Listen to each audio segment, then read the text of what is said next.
Number 2, গণহত্যাকারী দল হিসেবে আওয়ামী লীগকে নিষিদ্ধ ঘোষণা করা। এবং নাম্বার 3, প্রশাসনের যে ফ্যাসিবাদের দোষর লুকিয়ে আছে তাদেরকে চিহ্নিত করে উৎখাত করে তাদেরকে বিচারের মুখোমুখি করা। এই 3টা দাবির মধ্যে প্রথম দাবিটা চলমান রয়েছে, দ্বিতীয় দাবির আংশিক পূরণ হয়েছে আওয়ামী লীগ কর্মকাণ্ড নিষিদ্ধের মাধ্যমে, সেটা আপনারা জানেন। কিন্তু এখন পর্যন্ত প্রশাসনে এই ফ্যাসিবাদের দোষররা গভীরভাবে কিন্তু বসে আছে এবং তারাই দেশটাকে এখনো নাস্তার করতেছে। আমরা দেখতে পাচ্ছি তারা প্রশাসনে বসে থেকে আমাদের প্রাণের দাবি জুলাই সনদ বাস্তবায়ন করতে তারা দিচ্ছে না। এই যে জুলাই সনদ বাস্তবায়ন না হলে যারা জুলাই বিপ্লব করেছে তারা প্রত্যেকে একসময় দেশদ্রোহী হিসেবে ট্রিট পাবে, তারা কিন্তু ফাঁসির মুখোমুখি হওয়ার সম্ভাবনা রয়েছে। আমরা দেখতে পাচ্ছি এগুলো নিয়ে এই অন্তর্বর্তীকালীন সরকারের ন্যূনতম কোন তাদের সচেতনতা, তাদের উদ্যোগ আমরা দেখতে পাচ্ছি না। তারই অংশ হিসাবে আগামী মাসে জুলাইয়ের 1 বছর পূর্ণ হতে যাচ্ছে। এই মাসেই আমরা জুলাইয়ের সনদ বাস্তবায়ন দেখতে চাই। সেজন্য আজকে জুলাই মঞ্চের আনুষ্ঠানিক যে প্রতিক্রিয়া, সেই প্রতিক্রিয়াটি আমরা এখানে জুলাই সনদ যেগুলো আমরা মৌলিক প্রস্তাবনা দিচ্ছি, সেই মৌলিক প্রস্তাবনাগুলো আমাদের বাস্তবায়ন করার জন্য আমরা আহ্বান জানাচ্ছি। এই মৌলিক প্রস্তাবনাগুলো পড়ে শোনাবেন শহীদ খালিদ হাসান সাইফুল্লাহর বাবা, জুলাই মঞ্চের একজন প্রতিনিধি জনাব ডাক্তার কামরুল হাসান।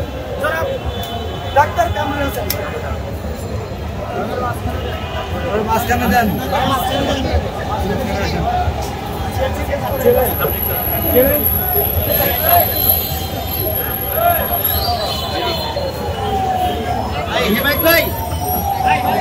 হেমায়ত ভাই জোরে বলেন। বাংলাদেশের গণহত্যা মানবতা কিলিং ও মানবতা বিরোধী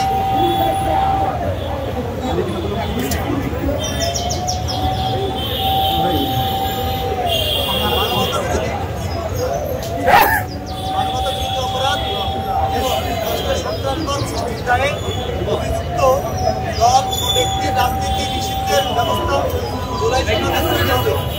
2 নম্বর, রাষ্ট্রীয় সম্পদ আত্মসাৎ ও নাগরিক হত্যার দায়ে অভিযুক্ত কোন ব্যক্তি জনপ্রতিনিধি নির্বাচনে উপযুক্ত হবে না, এই মর্মে স্পষ্ট বক্তব্য জুলাই সনদে থাকতে হবে।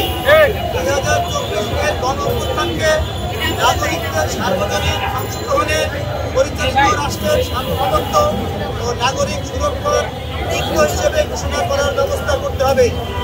জাতীয় সনদে জুলাই-আগস্ট 2024 আন্দোলনকারী কোনো ব্যক্তি, দল, মত, সংগঠন বা কোনো নির্দিষ্ট গোষ্ঠীর নাম উল্লেখ থাকা যাবে না।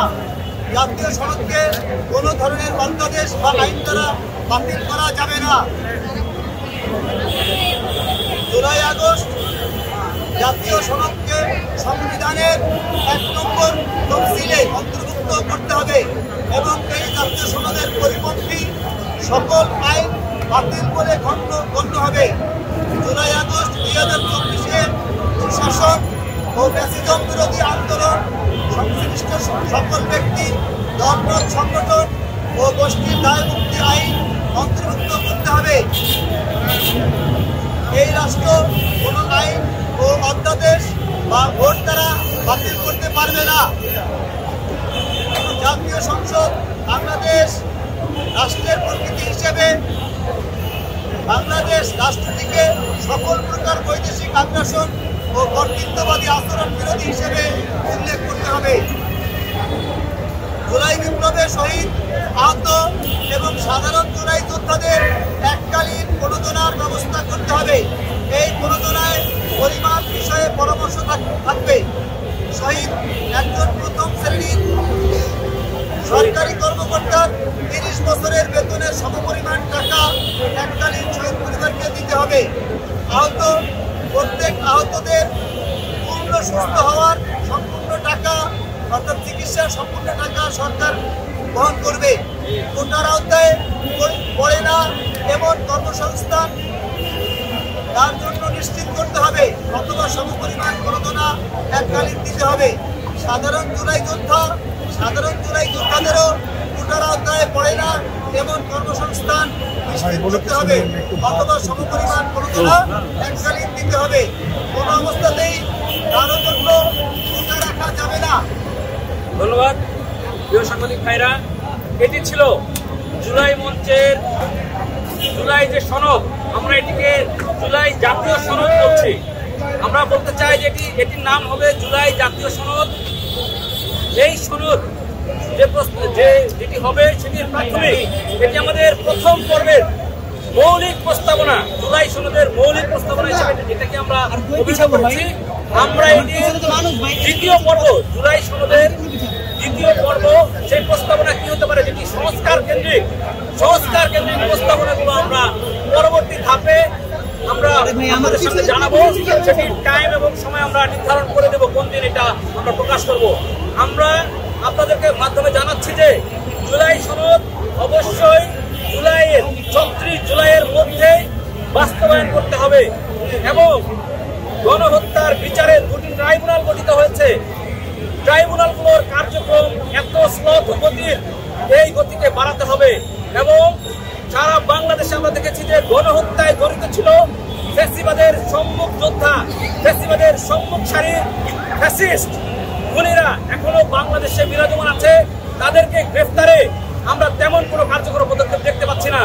যখন 11 মাস ধরে বাংলাদেশের জুলাই যোদ্ধারা, আন্দোলনকারীরা, দুঃশাসন বিরোধী সৈনিকরা অপেক্ষা করেছিল, ধৈর্য ধরে আছে যে এই যে ফ্যাসিস্টরা ছিল তাদেরকে গ্রেফতার করা হবে, বিচারের মুখোমুখি করা হবে, কিন্তু অন্তর্বর্তীকালীন সরকার এই 11 মাসে তেমন কার্যকর কোনো ভূমিকা রাখতে না পারার কারণে আজকে বাংলাদেশে সকল ক্ষেত্রে মব দেখতে পাওয়া যাচ্ছে।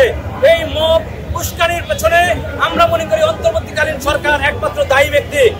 অন্তর্বর্তীকালীন সরকারকে আমরা বলবো, বাংলাদেশে মব কালচারকে যদি আপনারা দূরীভূত করতে চান তাহলে জুলাই যোদ্ধাদের ক্ষোভ যেটি আছে সেটিকে যদি আপনারা দূরীভূত করতে চান, অনতিবিলম্বে আপনারা ফ্যাসিবাদের দোসর, আমলা সচিব, পুলিশের কর্মকর্তা, র্যাব কর্মকর্তা, বিজিবি, ডিজিএফআই, এনএসআই, পুলিশ, সেনাবাহিনী সহ এই সকল সেক্টরে যে সকল ফ্যাসিস্টরা এখনো বহাল আছে, যারা সরাসরি বিগত 15 বছরের দুঃশাসন এবং ফ্যাসিজমের সহযোগী ছিল, তাদেরকে অনতিবিলম্বে গ্রেফতার করুন।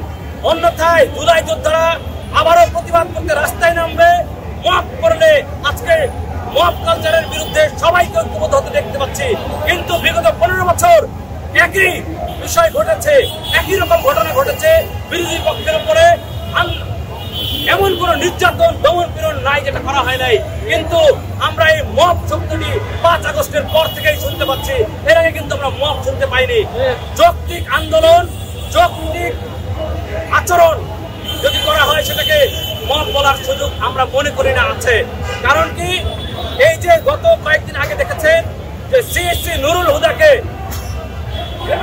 আপনার জনতা আটক করে পুলিশে দিয়েছে, তাকে জুতার মালা পরানো হয়েছে, জুতা দিয়ে বাড়ি দেওয়া হয়েছে। আমরা মনে করি সিএসসি নুরুল হুদার এর চেয়ে কঠিন শাস্তি হওয়া উচিত ছিল। শুধু সিএসসি নুরুল হুদা নয়, এরকম 2018, 14, 24 নির্বাচনে যে সকল আমলা, পুলিশ এবং রাজনীতিবিদরা জড়িত ছিল প্রত্যেককে জুতার মালা দিয়ে এই আদালতে প্রেরণ করতে হবে। যদি সরকার এটি করতে না পারে, আমরা জুলাই যোদ্ধারা এটা করে দেখাবো। সেটা মব হোক আর যাই বলেন, আমাদেরকে গ্রেফতার করেন আর হামলা করেন, যেটাই করেন আপনাদের মতো করে চলার জন্য আমরা এই জুলাই যুদ্ধ করিনি।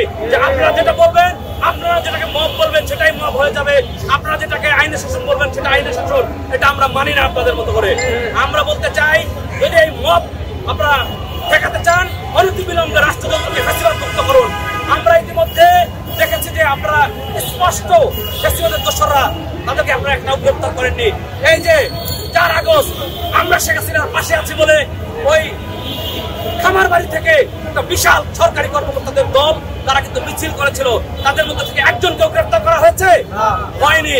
এই যে শিক্ষা ভবনের সামনে একটা বড় গোষ্ঠী, তারা আওয়ামী লীগের নামে আমার দেশ আমার মা কি হবে না, পাকিস্তান হবে না, পাকিস্তান তো হবে না, কিন্তু আওয়ামী লীগের খালেদাকে জবাব দে, খুনি খালেদার জবাব দে, এই সব বলে বিরোধী দলের উপরে এই দায় চাপিয়ে তারা কিন্তু আন্দোলন করেছিল, তাদেরকে কিন্তু এখনো গ্রেফতার করা হয়নি, বিচার করা হয়নি।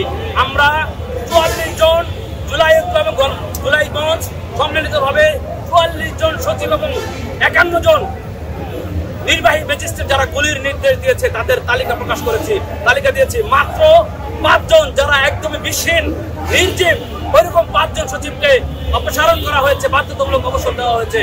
বাকি 39টাকে আগামী মাসের মধ্যে অনতিবিলম্বে এই 39 জন সচিবকে বরখাস্ত করতে হবে, গ্রেফতার করতে হবে। পাশাপাশি 95 জন যারা গুলির নির্দেশ দিয়েছে তাদেরকেও গ্রেফতার করতে হবে। পুলিশ বাহিনীতে যারা ছিল তাদেরকে গ্রেফতার করতে হবে, কারণ আমরা রাষ্ট্রে নিরাপত্তাহীনতায় ভুগছি। রাষ্ট্রের কোনো আইন শৃঙ্খলা বাহিনী, কোন সংস্থা জুলাই যোদ্ধাদের নিরাপত্তায় নিয়োজিত নাই, কারণ জীবনের নিরাপত্তা নাই। আজকে যেখানে সেখানে আমরা হামলার সম্মুখীন হওয়ার সংখ্যা প্রকাশ করছি। তো এই জিনিসগুলো থেকে বাংলাদেশকে বের করতে হলে অনতিবিলম্বে ফ্যাসিবাদের সকল দোষরকে গ্রেফতার ও বিচারের মুখোমুখি করতে হবে। সর্বশেষ আমরা আমাদের পরবর্তী কর্মসূচিটা ঘোষণা করছি।